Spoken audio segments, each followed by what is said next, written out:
Hello student, welcome to our channel Swami Om chemistry classes. तर जसे आपण व्हिडिओ बघतोय, प्रिव्हियस व्हिडिओ बघितलेत. आता हा व्हिडिओ असेल अल्कोहोल, फिनॉल, इथर ह्या चॅप्टर मधील काही पार्ट वरती. तर पार्ट असा असेल की preparation of phenol, preparation of ether, preparation of alcohol, reaction of alcohol, reaction of ether, reaction of phenol, ह्या जनरली ह्या पार्टवर असणार आहे. ओके, दॅट इज आपण ते बघूयात आपल्या लॅपटॉपच्या स्क्रीनवरती. Let's go to the laptop screen and watch their video for alcohol, phenol, ether. Okay, preparation बघणार आहे अल्कोहोलची. आता अल्कोहोल कसा फॉर्म होत आहे, जर आपण अल्कोहोल मध्ये CH3 CH2 CH2 plus H2O मध्ये आपण डायल्यूट H2SO4 टाकलं, डायल्यूट H2SO4 हे टाकलं आपण, तर फॉर्म होत आहे सेकंडरी अल्कोहोल. काय फॉर्म होत आहे? Secondary alcohol. सेकंड प्रोसेस आहे हायड्रोबोरेशन मेथड. या ठिकाणी दिलेली आहे हायड्रोबोरेशन मेथड. ही जी रिएक्शन आहे, ही जी प्रोसेस आहे, या प्रोसेसमध्ये बघितलं आपण, या प्रोसेसमध्ये बघितलं हायड्रोबोरेशन मध्ये, that is nothing but hydroboration method मध्ये जर आपण अल्किन घेतला आणि एक B2H6 घेतला, हा रिॲक्ट केला, तर त्याचं काय फॉर्म होत आहे? बोरिक ऍसिड फॉर्म होत आहे आणि अल्कोहोल फॉर्म होत आहे. Okay, from carbonyl compound with Grignard reagent. तिसरी रिएक्शन ग्रिग्नार रिएजंट आपण यूज केला. ग्रिग्नार रिएजंट यूज केल्यानंतर आपल्याला अल्कोहोल फॉर्म होताना दिसतोय, पण कोणता असेल? सेकंडरी किंवा टर्शरी अल्कोहोल असेल.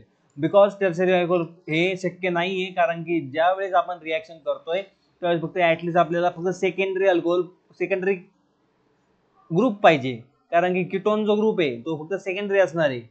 अल्डिहाइड असेल तर प्रायमरी असणार आहे. परंतु आपल्याला जी रिएक्शन करायची, ती रिएक्शन जर करायची म्हणलं तर प्रायमरी किंवा सेकंडरीज पाहिजे, आणि प्रोडक्ट पण आपल्याला प्रायमरी किंवा सेकंडरीज भेटणार. ओके, द नेक्स्ट आता सेम पॉइंट आहे, अजून काही रिएक्शन्स आहेत फॉर्मेशन ऑफ अल्कोहोलच्या. आपण जर ह्या ठिकाणी RCHO ह्या ठिकाणी बघितलं, आपण RCHO plus 2H in the presence of PD RCH2OH, म्हणजे आपण अल्डिहाइड घेतलं, त्याचं सिम्पली आपण हायड्रोजिनेशन केलं. हायड्रोजिनेशन केल्यानंतर आपल्याला काय भेटलंय? तर पॅलेडियम ट्रीट केल्यानंतर आपल्याला प्रायमरी अल्कोहोल भेटलेला आहे. ओके, ही रिएक्शन या ठिकाणी कुठे आहे? या ठिकाणी रिएक्शन आहे, ही रिएक्शन. द नेक्स्ट खाली तर बघितलं आपण, bye reduction of Easter with LiAlH4 and Na2H5OH. Sodium in alcohol घेतलं किंवा आपण लिथियम ॲल्युमिनियम हायड्राइड घेतलं, तर त्यावेळेस फॉर्म होत आहे प्रायमरी अल्कोहोल. काय फॉर्म होत आहे? प्रायमरी अल्कोहोल हे फॉर्म होत आहे. आता आपण कोणत्या रिएक्शन बघितल्या? एक रिएक्शन बघितली H2SO4 ची, एक रिएक्शन घेतली आपण हायड्रोबोरेशनची, एक रिएक्शन घेतली आपण रिडक्शन ऑफ कार्बोनिल कंपाऊंडची, एक रिएक्शन आहे अल्कोहोलिक सोडियमची किंवा अल्कोहोलिक सोडियम, किंवा आपण लिथियम ॲल्युमिनियम हायड्राइड हा सुद्धा यूज करू शकतो, जो या ठिकाणी दिलेला आहे बघा, lithium aluminium hydride. Then next second third one is by hydrolysis of ester. ईस्टरला जर आपण हायड्रोलाइज केलं, काय केलं? ईस्टरला हायड्रोलाइज केलं. ईस्टरला जर आपण हायड्रोलाइज करू शकत असू तर आपल्याला ते 100% काय फॉर्म दिसतंय? अल्कोहोल फॉर्म होताना दिसतंय. ओके, अजून यात आपण झूम करूयात, म्हणजे अजून चांगल्या पद्धतीने दिसेल. आता रिॲक्शन थोड्या ब्लर होत आहेत, कमी हे करू. ओके, एवढं जरी झालं तर बस झालं. बघा नेक्स्ट खाली आपण विचार केला from alkyl halide. He reaction तुम्ही कुठं बघितलेली आहे? Halogen derivative of, halogen derivative मध्येच बघितलेली आहे. कोणती? RX plus KOH aqueous gives ROH. आणि याच ठिकाणी जर अल्कोहोलिक KOH असतं तर इलिमिनेशन रिएक्शन झाली असते आणि काय फॉर्म झालं असतं? अल्किन फॉर्म झालं असतं. जर आपण अल्काइल हॅलाइड मध्ये aqueous KOH टाकलं, पोटॅशियम हायड्रॉक्साईड टाकला aqueous, तर त्याचं फॉर्म होते ROH प्लस KX. K म्हणजे काय? पोटॅशियम, आणि X म्हणजे हॅलाइड. पोटॅशियम हॅलाइड म्हणजे सॉल्ट फॉर्म होते. The next reaction is by reduction of acid and their derivative. आता ऍसिड आणि डेरिव्हेटिव्ह बद्दल एक रिएक्शन घेतली आपण, RCOH LiAlH4 RCH2OH. आता ही एक रिएक्शन जी आहे कार्बोक्सिलिक ऍसिड मध्ये आपण जर याचं रिडक्शन केलं, कशाने? Strong reducing agent. It is a very very strong reducing agent. LiAlH4 very very strong reducing agent RCH2OH. आणि जर आपण असाइल क्लोराइड घेतलं, त्याचं जर रिडक्शन केलं, it is also a well reducing agent. Okay, हे फॉर्म होते. स्ट्रक्चर अँड बिहेवियर प्रॉपर्टी आपण बघणार नाहीयेत, आपण फक्त बघणार आहे आजच्या लेक्चर पुरतं प्रिपरेशन आणि reaction. The next acidic behaviour वगैरे हे नको, आता बघा ह्या ठिकाणी खाली रिएक्शन ऑफ अल्कोहोल. आता अल्कोहोलचे काही रिएक्शन असतील. अल्कोहोलची रिएक्शन कोणती? फर्स्ट रिएक्शन जर बघितली आपण, अल्कोहोल तर बेस बरोबर रिॲक्ट केलं तर अल्कॉक्साइड आयॉन फॉर्म होतो. कोणता आयॉन फॉर्म होतोय? अल्कॉक्साइड आयॉन. अल्कॉक्साइड आयॉन हा फॉर्म होतोय कशामध्ये? बेस टाकल्यानंतर. आणि जर आपण बेस टाकल्यानंतर अल्कॉक्साइड आयॉन फॉर्म होत असेल तर प्रोटोनेटेड बेस सुद्धा फॉर्म होतोय. Okay. Then formation of alkoxide. Alkoxide form होताना जर बघितलं आपण, इथेनॉल घेतला, त्यात सोडियम टाकला, सोडियम इथॉक्साइड फॉर्म झाले आणि हा H2 गॅस विव्हॉल्व झालाय. ओके. त्याच पण पोटॅशियमचा आहे. Conversion of alkyl halides. आता बघा ही उलटी रिएक्शन आहे. आपण मगाशी बघितली रिएक्शन, ज्या रिएक्शन मध्ये आपण काय बघितलं की अल्काइल हॅलाइड्स पासून अल्कोहोल फॉर्म केलं. आता आपल्याला उलट करायचंय. आता आपल्याला अल्कोहोल पासून अल्काइल हॅलाइड फॉर्म करायचंय. मग ही रिएक्शन कशी असेल? ह्या रिएक्शन मध्ये विचार केला तर आपण टर्शरी अल्कोहोल घेतला. टर्शरी अल्कोहोल नंतर आपण काय केलं? HCl घेतला, concentrated hydrochloric acid. 298 kelvin temperature आपण हे केलं, हीट केलं आणि CH3 CCH3 CH3 Cl + H2O हे आपल्याला भेटलं. Okay. The next reaction is Lucas test. Very important reaction. Lucas test मध्ये काय होतं? आपण इथाइल अल्कोहोल घेतला, प्रायमरी अल्कोहोल घेतला, त्यामध्ये आपण ZnCl2 + HCl टाकला. रिएक्शन झाली नाही. का रिएक्शन झाली नाही? तो प्रायमरी अल्कोहोल होता. प्रायमरी अल्कोहोल मध्ये लुकास रिएजंट, लुकास टेस्ट होत नाही. नो रिएक्शन आहे. Very very important point is there. कोणता? हा इंपॉर्टंट पॉइंट आहे. हा जो चाललाय तो इंपॉर्टंट पॉइंट आहे. CH3 CH2OH no reaction with Lucas test. Then next secondary घेतला तर सेकंडरी ब्युटाइल क्लोराइड फॉर्म झालाय. टर्शरी घेतला, टर्शरी ब्युटाइल क्लोराइड हा फॉर्म झालाय. Then next formation of alkene. आता अल्किन कसा फॉर्म होणार? सिंपली डिहायड्रेशन करणार. हीट दिली आपण, अल्कोहोलला जर हीट दिली त्यातून वॉटर मॉलिक्यूल बाहेर पडतो आणि ते काय फॉर्म होतंय? अल्किन फॉर्म होतंय. Okay. The next dehydration of ethers. आता इथरचं डिहायड्रेशन कसं करणार आपण? To form ethers. To form ether. दोन रिएक्शन आहे 435 केल्विन वरती आणि 413 केल्विन वरती. मग ज्या ठिकाणी 435 केल्विन टेम्परेचर होतं आणि H2SO4 च्या प्रेझेन्स मध्ये आपण केली तर H2SO4 च्या प्रेझेन्स मध्ये 413 केल्विन मध्ये आपण इथर फॉर्म होता आणि 435 मध्ये इथिन फॉर्म होतं. म्हणजे फक्त टेम्परेचरचा डिफरन्स आहे. आणि हा जो टेम्परेचरचा डिफरन्स आहे हा आपल्याला कमी केला. टेम्परेचरचा डिफरन्स आहे. टेम्परेचर डिफरन्स जर आपण कमी केला तर आपल्याला इथर भेटेल आणि टेम्परेचर जर वाढवलं आपण तर अल्किन भेटेल. Okay. Then oxidation reaction. Oxidation reaction जर बघितली आपण, ऑक्सिडेशन रिएक्शन मध्ये काय आहे? CH3 CH2 CH2OH म्हणजेच काय? प्रोपॅनॉल घेतला, त्यामध्ये आपण K2Cr2O7 H2SO4 H2O टाकलं आपण, त्यातून प्रोपॅनॉल फॉर्म होते, प्रोपॅनॉल्डिहाइड फॉर्म होते आणि अजून ऑक्सिडेशन केलं तर प्रोपॅनॉइक ऍसिड फॉर्म होते. म्हणजे K2Cr2O7 आणि H2SO4 in the presence of H2O. This is a strong oxidising agent. K2Cr2O7 हे कसं आहे? स्ट्रॉंग ऑक्सिडायझिंग एजंट आहे. म्हणजे स्ट्रॉंग ऑक्सिडायझिंग एजंट आहेत. स्ट्रॉंग ऑक्सिडायझिंग एजंट मध्ये जर बघितलं आपण तर ह्या ठिकाणी ही रिएक्शन फर्दर पुढे कॅरी आउट होते. आधी अल्डिहाइड फॉर्म होईल आणि नंतर कार्बोक्सिलिक ऍसिड फॉर्म होईल. The next formation of ester. आता फॉर्मेशन ऑफ इस्टर बघायचंय. इस्टर कसं फॉर्म होतंय? सिंपल आहे. इथेनॉइक ऍसिड घ्या आणि इथे अल्कोहोल घ्या, carboxylic acid plus alcohol which gives ester. The next phenol. आता फिनॉलचं काही प्रॉपर्टी आहेत, फिनॉलच्या काही रिएक्शन असतील, फिनॉलचं आपल्याला बघायचंय. आता general method of preparation of phenol, very important reaction. Arene diazonium salt, arene diazonium salt पासून बघायचंय. पहिला घेतला ॲनिलीन घेतला. ॲनिलीन म्हणजे काय? बेन्झीन रिंगच्या वरती NH2. स्पीड जास्त वाटत असेल तर तुम्ही रिएक्शन व्हिडिओचा प्लेबॅक स्पीड कमी करू शकता आणि मी तुम्हाला रिकमेंड करेल की ही व्हिडिओ तुम्ही हायेस्ट क्वालिटीवर बघा. 1080 याच्यावर तुम्ही बघू शकता हे video.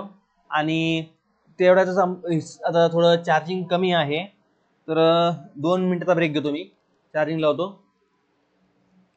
1 minute.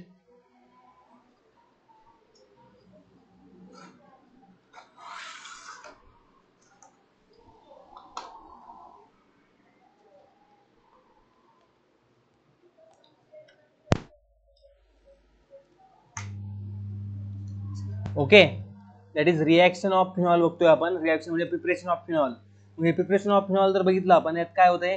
Preparation of phenol मध्ये जर बघितलं आपण फर्स्ट इज ॲनिलीन. ॲनिलीन सोबत जर आपण रिॲक्ट केला NaNO2 सोडियम नायट्रेट, काय रिॲक्ट केला? सोडियम नायट्रेट रिॲक्ट केला ॲनिलीन सोबत in the presence of hydrochloric acid which gives formation of benzene diazonium chloride. म्हणजे बेन्झीनच्या वरती N2Cl हे फॉर्म होताना दिसतंय आणि बेन्झीन डायझोनियम क्लोराईड जर घेतला आणि त्या वार्म डायल्यूट H2SO टाकला तरी पण फिनॉल फॉर्म होतंय. म्हणजे कोणती रिॲक्शन आहे? एकदम सोपी रिॲक्शन आहे. एबीपी रिॲक्शन आहे.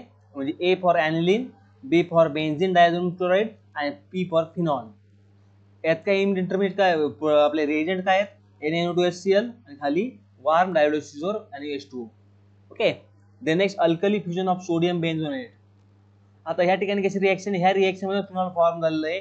यात SO3Na आहे, सोडियम बेन्झीन सल्फोनेट आहे. त्यात जर आपण NaOH टाकलं आणि ती रिॲक्शन कॅरी आउट केली सोडियम फिनॉक्साईडची, इंटरमिजिएट सोडियम फिनॉक्साईड फॉर्म होतोय आणि वरतून H+ कंडिशन दिली तर फिनॉल फॉर्म होतोय. ओके. आता industrial synthesis very important reaction, Dow's process. मी नेहमी विद्यार्थ्यांना सांगत असतो की डाऊस प्रोसेस करून जा, कारण की ही एक्झामला येते किंवा याचं ऍप्लिकेशन तर येतं, किंवा हे डाऊस प्रोसेस असेल, परत हॅलोजिनेशन प्रोसेस असेल, त्याच्या रिॲक्शन्स आहेत, रिॲक्शन्स इम्पॉर्टंट आहेत. ओके. तर क्लोरोबेन्झीन म्हणजे काय? बेन्झीनवरती क्लोरीन आणि 2NaOH घेतला, 623 केल्विनला टेम्परेचर घेतलं, हाय प्रेशर घेतलं 300 ॲटमॉस्फिअरचं, सोडियम फिनॉक्साईड फॉर्म होतोय. परत आपल्याला तीच प्रोसेस करायची आहे. त्या प्रोसेसमध्ये आपण H+ देणार आहेत आणि त्या ठिकाणी फिनॉल फॉर्म होत आहे. ही झाली Dow's process. Next process is from cumene hydroperoxide. Cumene म्हणजे काय? सिम्पली लक्षात ठेवायचं Y. बेन्झीनच्या वरती Y लिहायचा म्हणजे क्युमिन झालं. आता Y कसा लिहिणार? Y बघा, Y आपण लिहितो एका दांड्याला CH3, दुसऱ्या दांड्याला CH3, मधल्या दांड्याला CH आणि खाली काय? Benzene ring. झाली क्युमिन. मग क्युमिनचं ऑक्सिडेशन केलं तर क्युमिन हायड्रोपेरॉक्साईड फॉर्म होत आहे. म्हणजे 2 ऑक्सिजन अटॅच होत आहे कार्बन आणि हायड्रोजन मध्ये. त्याचं परत हायड्रोलिसिस केलं किंवा आपण प्रोटोनेट टाकलं तर तिकडे आपल्याला ऍसिटोन भेटतो आणि इकडे फिनॉलचं फॉर्मेशन होतंय. This is very important reaction. Then physical properties हे आपण बघितले आहेत मागच्या लेक्चरमध्ये. रिॲक्शन ऑफ फिनॉल बघा. आता रिॲक्शन ऑफ फिनॉल म्हणजे जर बघितले आपण तर जर आपण फिनॉल मध्ये NaOH टाकला तर सोडियम फिनॉक्साईड फॉर्म होते. काय फॉर्म होते? Sodium phenoxide. हे मी सर्कल करतोय. This is sodium phenoxide is form. Sodium phenoxide is form. या ठिकाणी सोडियम फिनॉक्साईड फॉर्म होत आहे. आणि नेक्स्ट रिॲक्शन हॅलोजिनेशन रिॲक्शन. मी आता सांगितल्याप्रमाणे एक्सेस ब्रोमीन असेल तर 2,4,6 ट्राय ब्रोमोफिनॉल फॉर्म होत आहे. नायट्रेशन केलं, सिम्पली आहे 298 केल्विन, HNO3 घेतलं, ऑर्गो नायट्रोफिनॉल, पॅरानायट्रोफिनॉल हे फॉर्म होते. आता तुम्हाला ऑलरेडी मी शिकवलेलं आहे आणि शिकवलं असल्यामुळे तुम्हाला हे लगेच कॅच झालं पाहिजे. आणि कॅच जर नाही झालं तर तुम्हाला समजलं पाहिजे, नाही समजलं तर तुम्हाला प्रश्न विचारला पाहिजे. आणि जर प्रश्न उत्तर नाही भेटलं तर बुक्स वाचलं पाहिजे, मला डायरेक्ट विचारलं पाहिजे. Okay. The next Kolbe's reaction. आता कोलबेज रिॲक्शन काय आहे? सिंपल अल्कोहोल आहे. त्याची स्टोरी बघा आता कोलबेज रिॲक्शनची. कोलबेज रिॲक्शन मध्ये एक फिनॉल होता, त्या फिनॉलवर NaOH टाकला, NaOHचं सोडियम फिनॉक्साईड फॉर्म झालं, सोडियम फिनॉक्साईडवरती CO2 प्रेशर केला, सोडियम ऍसिड सॅलिसिलेट फॉर्म झाला आणि H3O सॅलिसिलिक ऍसिड फॉर्म झाला. हे तुम्हाला काहीच कळलं नसेल मला माहिती आहे. मग लक्षात ठेवायचं, पहिला फिनॉल घेतला, त्याच्यावर NaOH टाकला, सोडियम फिनॉक्साईड फॉर्म झालं, सोडियम सॅलिसिलेट फॉर्म झालं CO2च्या प्रेझेन्स मध्ये, हाय प्रेशरच्या प्रेझेन्स मध्ये, हाय प्रेशर नाही नॉर्मल प्रेशर, आणि साधारणतः 398 केल्विनच्या प्रेझेन्स मध्ये H3O+ आणि सॅलिसिलिक ऍसिड फॉर्म झाले. Then oxidation reaction. या ऑक्सिडेशन रिॲक्शन मध्ये बघितलं तर फिनॉलचं KSO3NO2 म्हणजे आपण ही ठिकाणी बघतोय बेन्झोक्विनॉन फॉर्म होतोय. या ठिकाणी बेन्झोक्विनॉन फॉर्म जो होतोय तो रिॲक्शन आहे. Then very important reaction Reimer Tiemann reaction. आता ही जी रिमन-टिमन रिॲक्शन आहे ही इम्पॉर्टंट आहे बिकॉज याच्यात सॅलिसिलाल्डिहाइड फॉर्म होत आहे. आपण फिनॉल घेतला, त्यात क्लोरोफॉर्म टाकला, सोडियम हायड्रॉक्साईड टाकलं, 70 डिग्री सेल्सिअसला आपण हीट केलं आणि त्यावेळेस फॉर्म होतोय CHCl2 इंटरमिडिएट फॉर्म होतोय आणि OH आहे. आणि तिकडे जर फॉर्म केलं तर CHO फॉर्म होतंय आणि HCl टाकलं तर OHCHO फॉर्म होतोय. म्हणजेच काय? सॅलिसिलाल्डिहाइड चीप प्रोडक्ट. इस्टरिफिकेशन रिॲक्शन. तुम्हाला मग सांगितल्याप्रमाणे इस्टरिफिकेशन रिॲक्शन म्हणजे दुसरं काही नाही. या रिॲक्शन मध्ये काय असणार आहे? एक कार्बोक्सिलिक ऍसिड आणि दुसरा कार्बोक्सिलिक ऍसिड रिॲक्ट केला ऍसिटाइल सॅलिसिलिक ऍसिड फॉर्म होते. आणि कपलिंग रिॲक्शन ही हाय लेवलला आहे, तुम्हाला नाही येत. इथर जर बघितलं आपण, इथर्स मध्ये जर बघितलं आपण reaction of ether, preparation of ethers, तर प्रिपरेशन ऑफ इथर दोन आहेत. विल्यमसन सिंथेसिस कसं करायचं बघा, मिथेनॉल घेतला, अल्कोहोल घेतला, त्यात सोडियम टाकला, सोडियम टाकल्यानंतर सोडियम मिथॉक्साइड फॉर्म झाला आणि दुसऱ्या वेळेस रिएक्शन केली R2X ची, त्यावेळेस इथर फॉर्म झाला. इथर फॉर्म करायला दुसरं काही टेक्निक नाहीये. पहिले आपल्याला सोडियम किंवा पोटॅशियम रिॲक्ट करावं लागेल अल्कोहोल सोबत, आणि अल्कोहोल सोबत रिॲक्ट केल्यानंतर फॉर्म होतोय सोडियम मिथॉक्साइड, आणि त्यावर रिॲक्शन केली, त्यावर आपण दुसरा अल्काइल हॅलाइड टाकला, तर त्यावेळेस इथर फॉर्म होतंय. मी बंबार्डिंग करतोय, बोलतोय पण तुम्हाला समजलं पाहिजे. Okay, the next reaction of इथर. आता हे रिएक्शन ऑफ इथर हे जस्ट रिव्हिजन लेक्चर आहे, त्यामुळे थोडं फास्ट आहे. आपण याचं उर्वरित लेक्चर मागच्या लेक्चरमध्ये सुद्धा बघू शकतो, फक्त थोडं फास्ट होते, मला माहिती थोडं फास्ट होते. पण तुमच्या समोर स्क्रीन आहे, तुम्ही स्क्रीनशॉट घेऊ शकता किंवा प्लेबॅक स्पीड कमी करून पाहू शकता, आणि जर नाही समजलं तुम्ही पुस्तक वाचू शकता. मी तुम्हाला वारंवार सांगतोय. Okay, the next reaction of इथर. आता रिएक्शन ऑफ इथर विथ ऑक्सिजन, ऑक्सिजन सोबत जर इथर रिॲक्ट केला तर काय फॉर्म होतंय, इपॉक्साइड फॉर्म होतंय, एपॉक्साइड ऑफ इथर. किंवा आपण ऍसिड सोबत रिॲक्ट केला, एनॉक्झियम सॉल्ट फॉर्म होतंय. आता हे वेगवेगळे नाव आहेत. ऍसिडिक क्लिवेज केलं इथरचं तर ब्रोमो इथेन फॉर्म होतंय. ओके, आता बघा ह्या ठिकाणी एक एक्सरसाइज आहे, म्हणजे आपला टॉपिक कव्हर झालेला आहे. ह्या टॉपिक मध्ये मेन आपण काय बघितलं, तर आपण बघितलं preparation of alcohol, reaction of alcohol, preparation of phenol, reaction of phenol, preparation of ether, reaction of इथर. हे 3-6 पॉईंट आपण क्लिअर केले आहेत. ज्यावेळेस आपण हे पॉईंट क्लिअर केलेले आहेत, तर आपलं हे जे लेक्चर होतं त्याचा पर्पज हाच होता की आपल्याला जनरली इंट्रोडक्शन झालं पाहिजे, how ether, alcohol, phenol ethers are form and how reaction of alcohol, phenol takes place. म्हणजे जवळपास 10 ते 12 मिनिटाचं लेक्चर झाला असेल, तर तुम्ही पाहिलं असेल. लाईक करा, शेअर करा, सबस्क्राईब करा, आणि लाईक करा म्हणलंयच मी, शेअर करा, सबस्क्राईब करा. वाटलंच तर तुमच्या फ्रेंडला शेअर करा, म्हणजे जे 12 असतील त्यांच्यासाठी उपयुक्त आहे. Okay, the next. तर तुम्ही आत्ताच व्हिडिओ बघितलेला आहे. ज्या काही क्वेश्चन्स असतील ते तुम्ही कमेंटमध्ये टाकू शकता, आणि चॅनलला लाईक करा, सबस्क्राईब करा आणि शेअर करा. ओके, धन्यवाद.